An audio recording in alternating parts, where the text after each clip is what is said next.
Hello, good morning, नमस्कार, सभी का स्वागत है स्पिरिचुअलिटी मैटर्स अध्यात्म और मेरे इस चैनल पे। आई होप सब अच्छा कर रहे होंगे अपनी लाइफ में, लाइफ को एंजॉय कर रहे होंगे।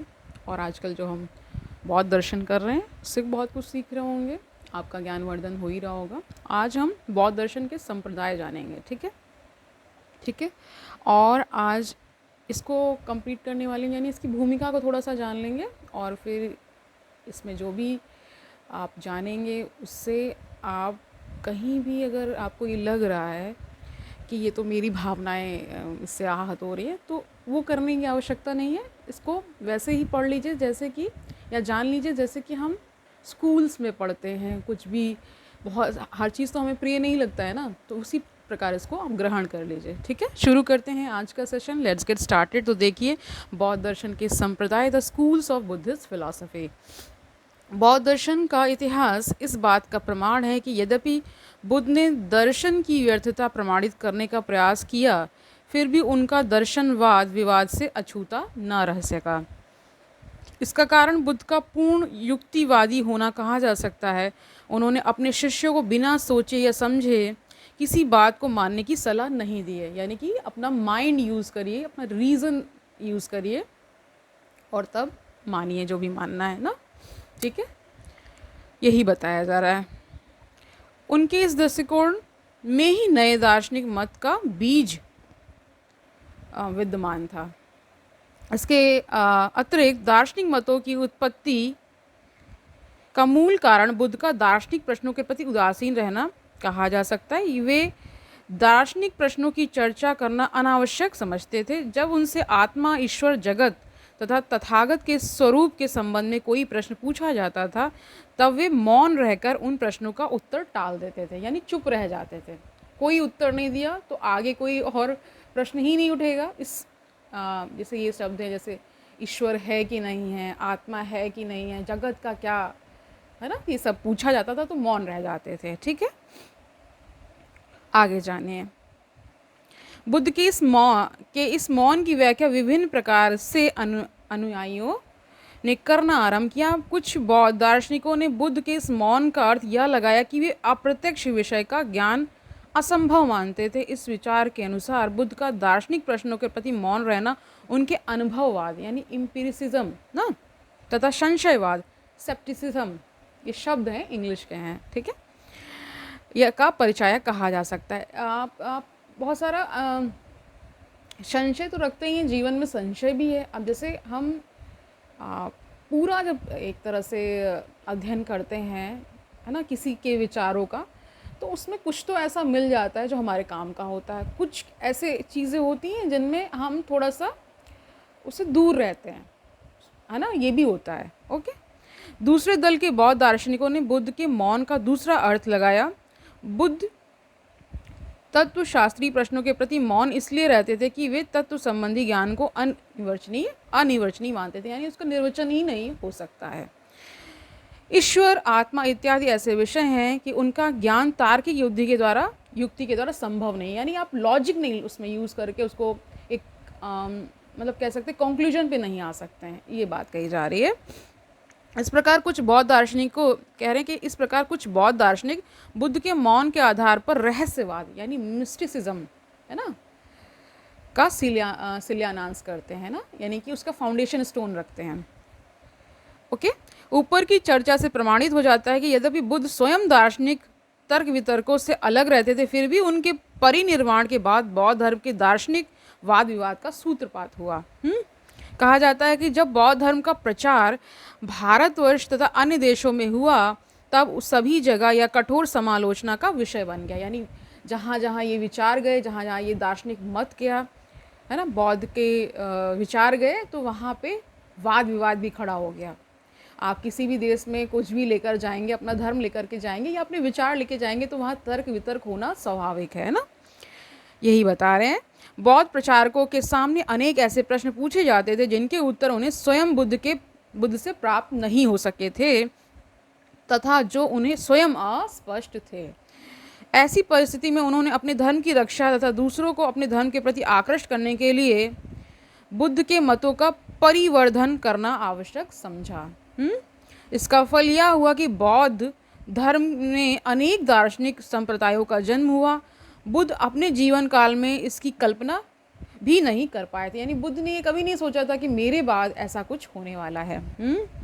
कि उनके द्वारा प्रस्थापित यह महान धर्म आगे चलकर दर्शन के विवादों में उलझ जाएगा एक तरह से ना।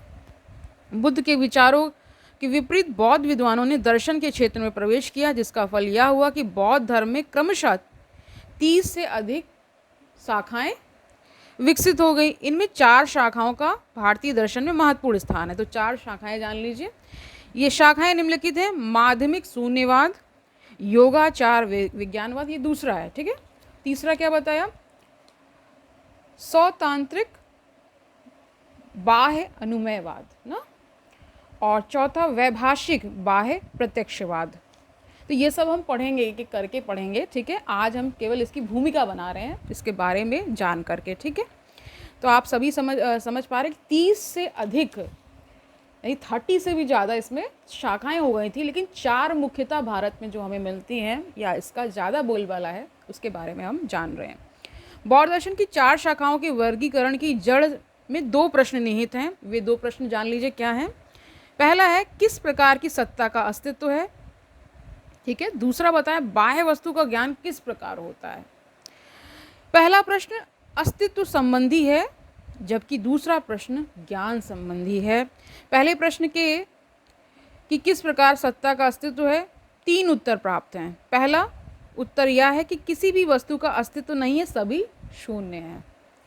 इस मत में मानसिक तथा बाह्य विषयों का निषेध हुआ है। यह मत शून्यवाद के नाम से प्रतिष्ठित है। यह उत्तर माध्यमिकों के अनुसार दिए गए हैं। दूसरा उत्तर यह है कि विज्ञान ही एकमात्र सत्य है। विज्ञान यानी यहाँ पे विज्ञान को कॉन्शियसनेस कह रहे हैं, के अलावा सभी कहीं कहीं चेतना को कॉन्शियसनेस कहा जाता है। अब हो सकता है इन्होंने ट्रांसलेशन किया, इनका थोड़ा सा डिफरेंट है, ओके। विज्ञान यानी के अलावा सभी विषय असत हैं, है ना। भौतिक विश्व का कोई अस्तित्व नहीं, इस मत को विज्ञानवाद कहा जाता है। इस मत के मानने वालों को योगाचार अथवा विज्ञानवादी यानी सब्जेक्टिव आइडियलिस्ट कहा जाता है।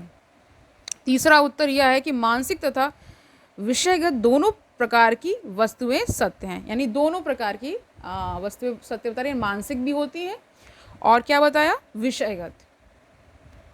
इस मत को वस्तुवाद तथा इसके समर्थकों को वस्तुवादी यानी रियलिस्ट कहा जाता है। इस मत के पोषकों को क्या बताया, सर्व अस्तित्ववादी कहा जाता है, क्योंकि वे सभी वस्तुओं के अस्तित्व को स्वीकार करते हैं। अब यहाँ पर प्रश्न उठता है कि बाह्य वस्तुओं का ज्ञान किस प्रकार होता है। इस प्रश्न के 2 उत्तर दिए गए हैं, जिनसे सौतांत्रिक तथा वैभाषिक मतों का जन्म होता है। पहला उत्तर सौतांत्रिक द्वारा दिया गया है। उनके मतानुसार बाह्य वस्तुओं का प्रत्यक्ष ज्ञान नहीं होता है, बल्कि उनका ज्ञान अनुमान के द्वारा प्राप्त होता है, ठीक है।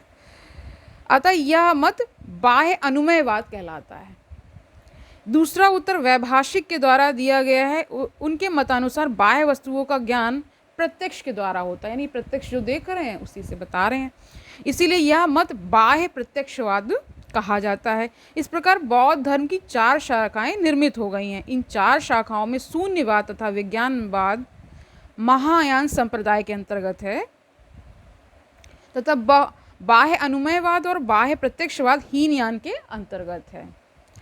हीनयान और महायान बौद्ध धर्म के धार्मिक संप्रदाय हैं, ठीक है। हीनयान बौद्ध धर्म का प्राचीनतम रूप है, जबकि महायान बौद्ध धर्म का विकसित रूप है, ये बाद में आ गया, ठीक है।